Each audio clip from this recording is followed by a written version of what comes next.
도내 코로나19 사망자가 급증하고 있습니다. 요양시설에 입원 중이던 고령 환자들로 지난 주말 6명에 이어 18일 2명이 추가로 숨졌는데요.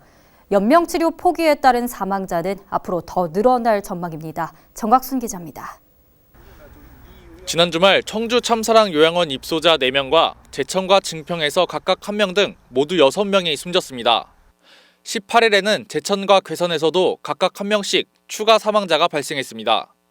숨진 8명은 요양병원이나 시설에서 입원 치료를 받던 8, 90대 노인들로 이 가운데 충북대 병원 등 중증치료병원으로 이송된 건 2명뿐이었습니다. 병상이 부족한 상황은 아니었는데 가족들이 연명 치료를 포기한 경우가 대부분입니다. 도내 누적 사망자 46명 가운데 20명이 이달 들어 발생한 가운데 추가 사망자는 앞으로 더 늘어날 가능성이 높습니다. 의사들이 판단을 해서 연명 치료가 필요하다고 판단이 되거나 중증으로 급격하게 상태가 악화될 가능성이 있다고 판단되는 경우에는 상급병동으로 옮겨서 치료를 진행하게 됩니다. 이런 가운데 도내 확진자 증가세는 주춤해졌습니다. 지난 15일 6명과 이튿날 7명, 17일 9명 등 확진자 발생이 한 자릿수에 그친 데 이어 18일 오후 5시 기준 확진자는 2명으로 파악됐습니다. 이런 추세 속에 사회적 거리두기 지침도 일부 완화됐습니다. 청주시 분평동 한 카페입니다.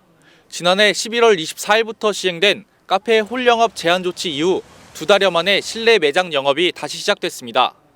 취식을 겸한 카페 이용은 1시간 이내로 권고됐지만 업주들은 이제부터라도 숨통이 트이기를 기대하고 있습니다.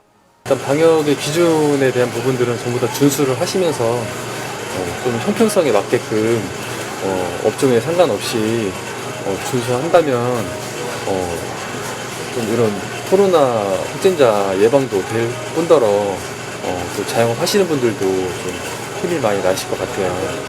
매장 이용이 반갑기는 손님들도 마찬가지입니다. 못 와서 불편했고요. 어디 갈 데도 없고. 이런 데 나가서 일상생활을 할 수 있어서 되게 좋죠.